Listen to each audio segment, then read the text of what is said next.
नमस्कार दोस्तों, मैं अर्जुन आपका स्वागत करता हूँ स्टे बाय अर्जुन के यूट्यूब चैनल में। तो दोस्तों आज की हमारी क्लास है दिल्ली सल्तनत के बारे में आज की हमारी 7वीं क्लास है। तो दोस्तों वीडियो को अंत तक जरूर देखना ताकि सभी क्वेश्चन आपको आसानी से याद हो जाएं। साथ ही दोस्तों अगर आप हमारे चैनल पर पहली बार आएँ तो हमारे चैनल को भी सब्सक्राइब कर लीजिएगा, साथ ही बेल आइकन को प्रेस कर लीजिएगा ताकि हमारे आने वाले वीडियो का नोटिफिकेशन आप तक पहुंचता रहे। तो चलिए दोस्तों वीडियो को स्टार्ट करते हैं। यानी आज की क्लास में हम जानेंगे दोस्तों सैयद वंश और लोधी वंश के बारे में जानेंगे दोस्तों। यानी जो दिल्ली सल्तनत का हमारा टॉपिक चल रहा है, इस टॉपिक में कुल 5 वंश हुए हैं। यानी दिल्ली सल्तनत में पहला कौन सा था? गुलाम। गुलाम के बाद खिलजी, खिलजी के बाद तुगलक, अब तुगलक के बाद दोस्तों आया है सैयद वंश, और सैयद के बाद है लोधी वंश। तो आज की क्लास में सैयद और लोधी वंश को ख़त्म कर लेंगे और उसके बाद हमारा शुरू होगा मुगल साम्राज्य। याद रखेंगे। तो दोस्तों आज की क्लास हमारी सैयद वंश से स्टार्ट होगी। सैयद वंश, तो सैयद वंश का शासनकाल 1414 से लेकर दोस्तों 1451 तक रहा था। यानी दिल्ली सल्तनत में दूसरा सबसे छोटा शासनकाल रहा था सैयद वंश का। तो दोस्तों जब दूसरा इसका रहा था तो आप सोच रहेंगे पहला किसका सबसे छोटा शासनकाल रहा था? तो वह खिलजियों का रहा था 30 वर्षों का, और सैयद वंश का रहा था दोस्तों 37 वर्षों का शासनकाल रहा था। यदि सैयद वंश के संस्थापक की यदि बात की जाए तो खिज्र खां। अब खिज्र खां दोस्तों अब एकदम कहाँ से आ गए? खिज्र खां आपको पता होगा दोस्तों तुगलक वंश में 1398 में जब तैमूरलंग ने आक्रमण किया था 1398 ईस्वी में, तो उसी के समय जब यह है तैमूरलंग की चापलूसी करने लग गया था। कौन दोस्तों? खिज्र खां। और खिज्र खां ने जब इसकी चापलूसी की थी और तैमूरलंग जब भारत से गया था तो इसको दो जगह की सूबेदारी देख कर गया था, दीपालपुर की और लाहौर की। अब इसी बात का इसने फ़ायदा उठाकर यानी तैमूरलंग के बाद तुगलक बेकार हो गए थे, और इसी बात का फ़ायदा इसने उठाया और दिल्ली पर अपना कंट्रोल करके एक नए वंश की स्थापना की थी। यानी सैयद वंश की स्थापना की थी। तो दोस्तों आपको पता लग गया होगा यानी खिज्र खां ने किस प्रकार सैयद वंश की स्थापना की थी। अब खिज्र खां दोस्तों कब से कब तक गद्दी पर रहा था? 1414 से लेकर 1421 तक गद्दी पर रहा था। इसके बारे में दोस्तों इतना कुछ विशेष नहीं है। यदि इसकी उपाधि की बात की जाए तो रैयत आला इसकी उपाधि रही है। याद रखेंगे इसकी उपाधि कौन सी रही है? रैयत आला इसकी उपाधि रही है। अब इसके बाद आया है दोस्तों खिज्र खां के बाद आया है गद्दी पर मुबारक शाह, और मुबारक शाह कब से कब तक गद्दी पर रहता है दोस्तों? ये 1421 से लेकर 1434 तक गद्दी पर रहता है मुबारक शाह। साथ ही दोस्तों सैयद वंश का सबसे योग्य यानी सबसे योग्य शासक माना गया है किसको? मुबारक शाह को सैयद वंश का सबसे योग्य शासक माना गया है। अब दोस्तों इसको सबसे योग्य शासक क्यों माना गया है? क्योंकि जितने भी सैयद वंश में शासक हुए हैं उनका साम्राज्य सिकड़ा हुआ रहा है और उसको विस्तार ये नहीं कर पाए हैं। लेकिन जो मुबारक शाह सैयद वंश का ये एकमात्र शासक था जिसने अपने साम्राज्य को बढ़ाने के लिए थोड़ी बहुत कोशिश की थी, और जितने भी इसके समय आक्रमण हुए थे और उन सभी को इसने दमन किया था, यानी उन सभी को इसने दबाया था। इसीलिए इसको सैयद वंश का सबसे योग्य शासक माना गया है। अब इसी के समय दोस्तों कश्मीर का अकबर जैनुलाब्दीन, जिसको जैनुलाब्दीन के नाम से भी जाना जाता है। अब इसका दोस्तों क्या रोल है कि इसने मुबारक शाह के कुछ युद्धों में इसकी सहायता की थी। अब जैनुलाब्दीन ने इसकी सहायता क्यों की थी? क्योंकि जो जैनुलाब्दीन है कश्मीर की गद्दी दिलाने में मुबारक शाह का हाथ रहा था, और इसीलिए जैनुलाब्दीन ने मुबारक शाह की मदद की थी। याद रखेंगे। और मुबारक शाह के ऊपर दोस्तों एक पुस्तक लिखी गई जिसका नाम है तारीख़ मुबारक शाही इसका नाम है, और इसके लेखक रहे हैं याहिया बिन सरहिंदी दोस्तों। यानी याहिया बिन सरहिंदी ने तारीख़ मुबारक शाह लिखी है मुबारक शाह के ऊपर। तो ये दोस्तों याद रखेंगे, कई बार एग्जाम में पूछा गया है, very very most important question है। तो दोस्तों मुबारक शाह के बारे में दोस्तों इतना ही महत्वपूर्ण था। अब मुबारक शाह के बाद कौन आता है? तो मुबारक शाह के बाद आता है मोहम्मद शाह। कौन आता है दोस्तों? मोहम्मद शाह आता है मुबारक शाह के बाद, जो कि 1434 से लेकर 1445 तक गद्दी पर रहा था। ये भी दोस्तों इतना महत्वपूर्ण शासक नहीं रहा, और इसके बारे में भी इतना कोई महत्वपूर्ण फैक्ट नहीं रहे हैं। और इसके बाद आता है दोस्तों आलम शाह। दोस्तों इस आलम शाह इसका पूरा नाम है शाह आलम, याद रखेंगे दोस्तों, शाह आलम शाह जो है इसका पूरा नाम है। और गद्दी पर रहा था दोस्तों 1445 से लेकर 1451 तक जो है गद्दी पर रहा था। और कहा जाता है दोस्तों जो आलम शाह था ये जो है सैयद वंश का जो है सबसे अयोग्य शासक जो है सिद्ध हुआ है। अब सबसे अयोग्य शासक क्यों सिद्ध हुआ है? क्योंकि अपने राज्य का विस्तार करने की बजाय जो है इसने अपना राज्य का विस्तार जो है और ज़्यादा सिमट गया था, यानी सिकुड़ गया था, तो इसीलिए जो है इसको सबसे अयोग्य शासक जो है कहा गया है।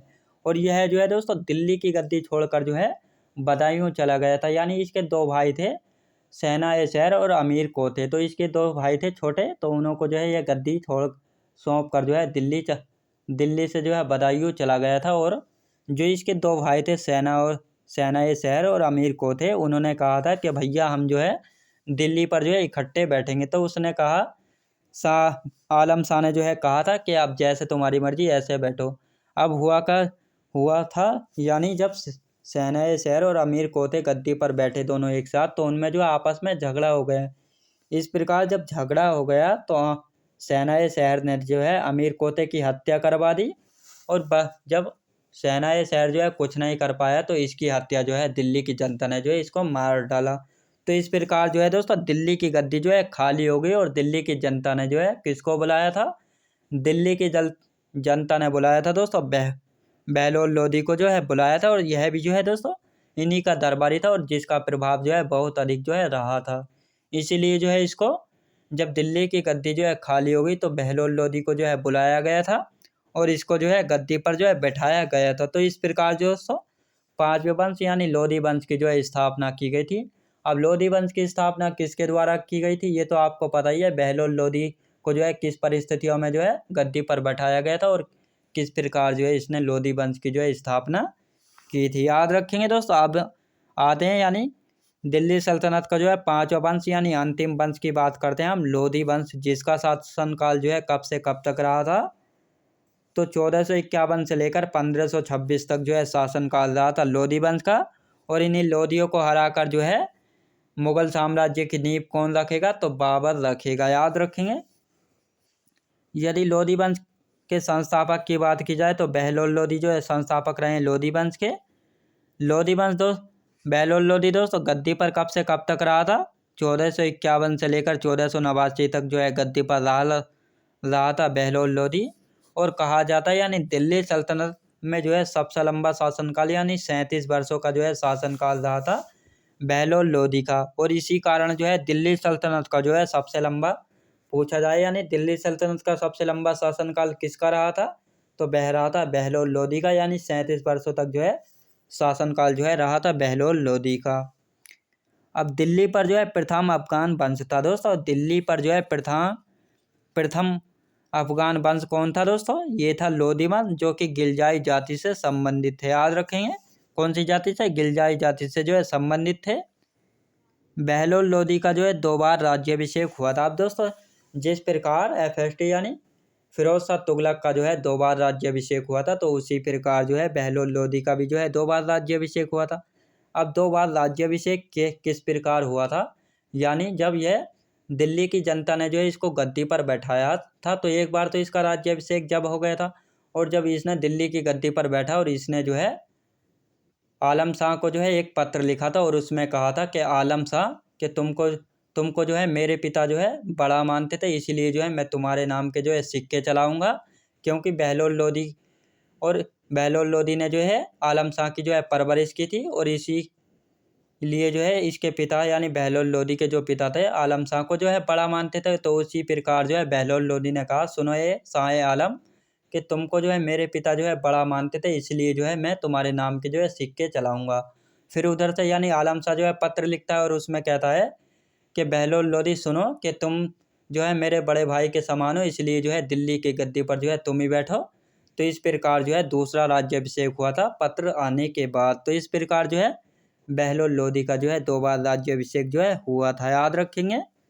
दरी पर बैठकर जो है शासन करता था दोस्तों, कहा जाता है यानी ये क्रूर शासक जो है नहीं रहा था और इसने अपने 37 वर्ष जो है 2 लोगों को जो है मनाने में जो है निकाल दिए। तो बहुत ही साधारण शासक जो है रहा था और इसी प्रकार जो है दरी पर बैठकर जो है शासन करता था। याद रखेंगे, यह चाहता था कि इसका बेटा जो है बारबक शाह गद्दी पर बैठे।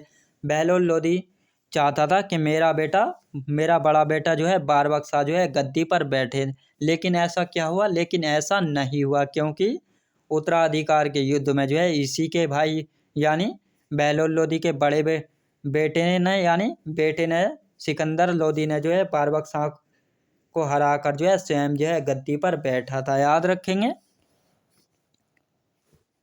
बहलोल लोदी ने जौनपुर जाकर वहाँ के शासक हुसैन शाह सरकी को हराकर जो है अपने बेटे बारबक शाह को जो है वहाँ का गवर्नर जो है बनाया था। याद रखें दोस्तों, आपको पता होगा यानी जौनपुर FST यानी फिरोज शाह तुगलक ने जो है किसकी मोहम्मद बिन तुगलक की शहर को जो है बसाया था। और जौनपुर शहर पर जो है ख्वाजा जहाँ ने जो है सरकी वंश की जो है स्थापना की थी। और उसी सरकी वंश का जो है अंतिम शासक था हुसैन शाह। और इसी हुसैन शाह सरकी को हराकर जो है बहलोल लोदी ने वहाँ का शासक जो है अपने बेटे बारबक शाह को जो है बनाया था शासक यानी गवर्नर जो है इसको बनाया था।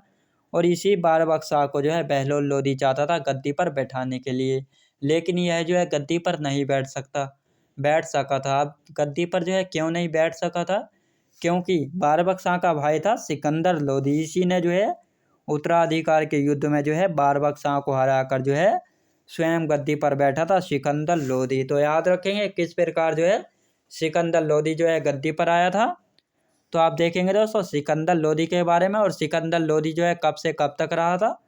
सिकंदर लोदी रहा था 1489 सिकंदर लोदी 1489 से लेकर 1517 ईस्वी तक जो है गद्दी पर रहा था।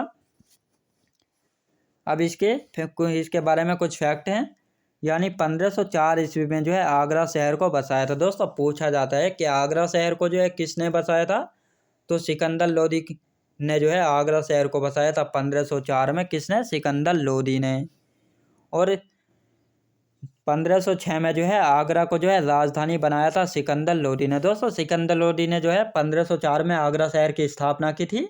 और 1506 में जो है इसी को अपनी राजधानी जो है बनाया था सिकंदर लोदी ने। साथ ही मुहर्रम पर जो है ताजिया निकलवाना जो है बंद कर दिया था। दोस्तों आपने देखा होगा कि मुहर्रम जब निकाले जाते हैं तो उस समय जो है कुछ लोग अपने आप को जो है सजा देते हैं यानी अपनी पीठ पर जो है लोहे के चाबुक जो है मारते हैं यानी कोड़े बरसाते हैं। तो उसी को जो है ताजिया जो है कहा गया है। तो इसने जो है मुहर्रम पर ताजिया निकलवाना जो है बंद कर दिया था। साथ ही इसने गंगा यमुना पर जो है स्नान पर जो है रोक लगा दी थी। दोस्तों इसीलिए जो है इसका अग्रगामी किसको कहा गया है? इसका अग्रगामी कहा गया है सिकंदर FST यानी फिरोज शाह तुगलक को, क्योंकि इसने भी जो है बहुत सारी जो है रोक्स जो है लगाई थी। याद रखेंगे, साथ ही इसने मथुरा का ज्वालामुखी मंदिर को जो है तोड़ा था। यानी मथुरा के जो है इसने बहुत सारे मंदिरों को जो है तोड़वाया था। जिसमें से जो है सबसे मोस्ट इम्पोर्टेंट है ज्वालामुखी का मंदिर मथुरा का। यानी कहा जाता है दोस्तों इसमें ने जो ज्वालामुखी मंदिर तोड़वाया था मथुरा में, इसमें जो देवी की मूर्ति थी और देवी की मूर्ति को तोड़कर जो है उनके टुकड़े लेकर जो है कसाईयों को दे दी था मार्केट में उनसे मांस तोलने के लिए। याद रखेंगे, साथ ही इसने गजे सिकंदरी जो है लागू किया था। गजे सिकंदरी दोस्तों एक इसके लिए यानी पैमाना होता था जो कि 30 इंच का जो है पैमाना होता था। इसको जो है किसने लागू किया था? गजे सिकंदरी को सिकंदर लोदी ने जो है इसको लागू जो है किया था। गुल्लू की शीर्षक से जो है कविता लिखता था। दोस्तों गुल्लू की शीर्षक से जो है कविताएं कौन लिखता था? तो गुल्लू की शीर्षक से कविताएं लिखता था सिकंदर लोदी जो है लिखता था। याद रखेंगे, इसी के समय जो है भारतीय संगीत पर जो है पहला फारसी ग्रंथ लज्जत सिकंदर शाही जो है लिखा गया था। दोस्तों यानी जो भारतीय संगीत है इसी के ऊपर जो है पहला फारसी ग्रंथ कौन सा लिखा गया था? तो लज्जत सिकंदर शाही जो है लिखा गया था। ये किसने लिखवाया था? सिकंदर लोदी ने जो है लिखवाया था। और कहा जाता है दोस्तों इस लज्जत सिकंदर शाही को जो है लिखने में जो है लगभग 78 कवियों ने जो है भूमिका जो है निभाई थी। और इसी के समय जो है इसका वजीर था। दोस्तों इसी के समय जो है इसका वजीर था मियाँ भुइया, जिसने दिल्ली में मोठ मस्जिद जिसको दाल मस्जिद के नाम से भी जो है जाना जाता है इसका निर्माण करवाया था दिल्ली में। कब करवाया था? 1505 ईस्वी में जो है दिल्ली में जो है इसका निर्माण करवाया था मोठ मस्जिद का। याद रखें दोस्तों, वेरी वेरी मोस्ट इम्पोर्टेंट है। यानी 1504 में जो है इसने आगरा को बसाया था, 1505 में जो है मोट मस्जिद का निर्माण किसने करवाया था? मियाँ भुइया ने करवाया था, जो कि इसका वजीर था। और 1506 में जो है इसने आगरा को जो है अपनी राजधानी जो है बनाया था। अब दोस्तों मियाँ भुइया की जो है 2 रचनाएं हैं, फरंग सिकंदरी और तिब्बत सिकंदरी। पूछा जाए कि ये दोनों रचनाएं जो हैं किसकी हैं, तो ये दोनों रचनाएं जो हैं मियाँ भुइया की हैं, जो कि सिकंदर लोदी का जो है वजीर था। याद रखेंगे, दाढ़ी नहीं रखता था। दोस्तों सिकंदर लोदी जो है एक ऐसा शासक था जो कि दाढ़ी जो है नहीं रखता था। पूछा जाता है कि दिल्ली सल्तनत में जो है कौन सा शासक है जो दाढ़ी नहीं रखता था, तो सिकंदर लोदी था जो कि दाढ़ी नहीं रखता था। गले की बीमारी के कारण जो है इसकी मृत्यु हो गई। पूछा जाता है दोस्तों, यानी सिकंदर लोदी की मृत्यु किस प्रकार हुई थी, तो गले की बीमारी के कारण जो है इसकी मृत्यु हो गई थी।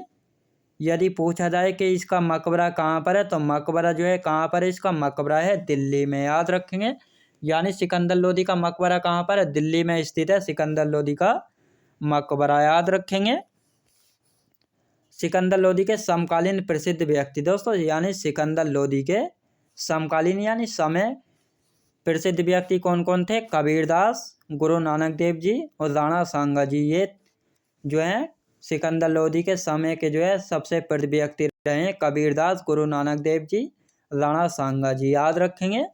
अब सिकंदर लोदी के बाद जो है गद्दी पर कौन आया था, तो सिकंदर लोदी के बाद आया था गद्दी पर इब्राहिम लोदी। याद रखेंगे दोस्तों, कौन आया था? इब्राहिम लोदी जो है गद्दी पर आता है। किसके बाद गद्दी पर आता है? सिकंदर लोदी के बाद। दिल्ली सल्तनत का जो है अंतिम शासक दोस्तों, याद रखेंगे, यानी जो इब्राहिम लोदी है दिल्ली सल्तनत का जो है अंतिम शासक है। यदि पूछा जाए कि दिल्ली सल्तनत का प्रथम शासक कौन था, तो वह हो जाता है दोस्तों कौन था? इल्तुतमिश था। लेकिन पूछा जाए कि अंतिम शासक कौन था, तो इब्राहिम लोदी था। याद रखेंगे।